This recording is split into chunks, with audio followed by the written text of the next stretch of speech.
Professor and a Puppet, Episode 3 with Dr. Studlar, the Director of the Film and Media Studies program here at Washington University in St. Louis. Nice to meet you, Professor Studlar. I'm Russell, and I will be your host today. Hey, Russell. So, you've taught and directed at several universities throughout your career. Tell us a little bit about your work and how you ended up at Washington University in St. Louis. Yes, I have taught at many places. I've taught at the University of North Texas in Denton, and I've taught at Emory University in Georgia, though I never heard a Southern accent there quite like yours. And I've taught at the University of Michigan in Ann Arbor, where it was very cold. So I really wanted to be someplace warmer, and I also wanted to be someplace where the classes were smaller and I could get, oh, you have hair up your nose. Let me help. Well, thank you very much. Where I could get to know my students. Very interesting. So, Do you like it here, Russell? Yes, I do like it here. Everyone respects my accent, even though it's not really Southern. It's kind of a mix of Southern and Midwestern. I've been in many different places, so I think that's where it came from. I see, okay. And I read in your biography that you have won a lot of awards. Is there one that you're most proud of, or one that you didn't expect? I haven't won that many awards. You're flattering me. That shows your Southern roots. You like to flatter someone. I'm quite the Southern belle. Who, you or me? Oh. Who's the Southern belle? Oh, I was talking about me, but Oh. You could be a Southern belle. I just don't think you're from the South, are you? Yes. Oh, you are? Yes. I'm from Texas, and I went to a women's college in South Carolina, so my credentials for Southern belle-ness are quite substantial, actually. Well, then, you are quite the Southern belle, I have to admit.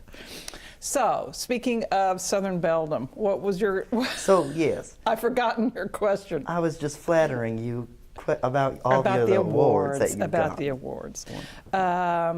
Probably the award that I'm most proud of is at the University of Michigan when the program there got an award for Best Innovation in the Curriculum in the college, because that was really not an award for me. It was an award that was rewarding the faculty in the program as a whole, because they worked together to try to improve the curriculum and blend production and critical studies.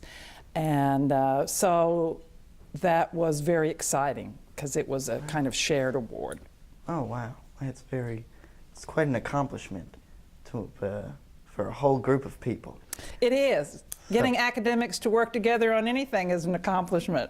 You know, people say it's like herding cats, but one of the things that I enjoy doing is trying to figure out what the culture of a place is and what students actually need and want in a curriculum that's specific to the university, rather than importing ideas just from one place to another one. So, let's talk a little bit about some more personal questions.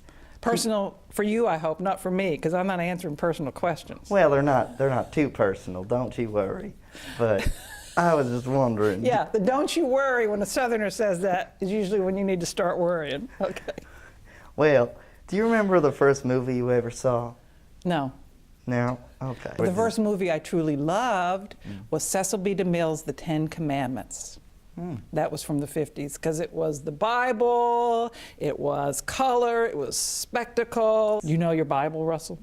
I sure do. I wouldn't call myself a Bible thumper. Well, but if you're good Southern raised, you should know the Bible a little bit at least. Yes, of course. Yeah, this is driving me crazy again. Sorry. Thank you. I might need to stop shaking my head so much. Or get a haircut. Anyone have any scissors out there? All right, well, shall we play a word association game? Sure, why not? Why not? All right. So some words on my list are Hollywood. Not what it used to be. Beeswax.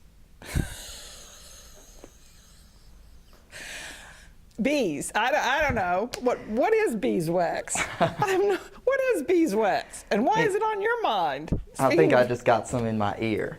That's all. And puppets. Puppets. A menace to society. And You took that very well. let me ask you, if you could bring back one famous person from the dead. Ooh, that's a good question. Thank you. Who would you bring back from the dead and why? I'd like to bring back Abraham Lincoln. Oh. And I'd like to bring back Cleopatra. You ever have a chance to meet any of these folks? I'm not that old. Thank you very much. Oh, I know. Paganini, the violinist, would be great to bring back too, because people thought that his talent was so amazing that that people thought that he was in league with the devil.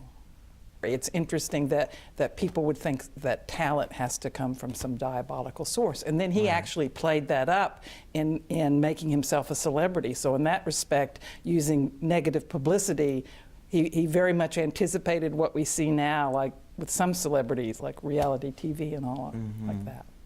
Very interesting. Well, can I hear a little bit about your book? Yes, let me tell you about my next book. It's on television. It's my first book on television and not on film. Oh, wow. And it is... What TV channel will it be on? It's not on a channel, it's a book. Oh. It's a book, but it's about a...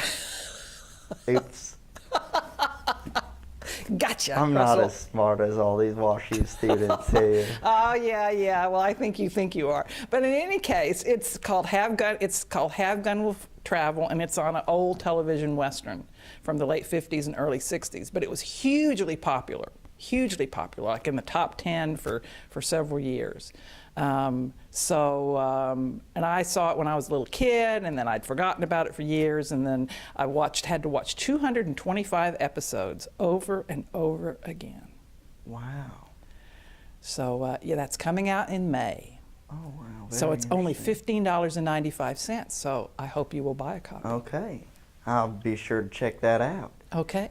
Any advice that you could give to college students? I have advice for college students, which is get off of social media. Why do you say that?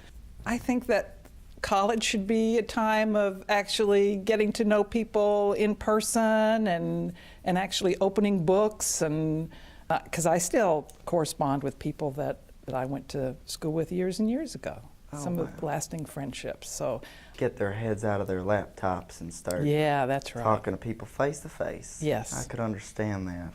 This concludes our episode of Professor and a Puppet.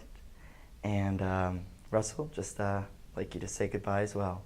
Goodbye, and thank you very much. Nice Goodbye, to meet Russell. And next time I see you, buddy, I hope you've had that haircut. Sounds good. Bye-bye, as they say in the South.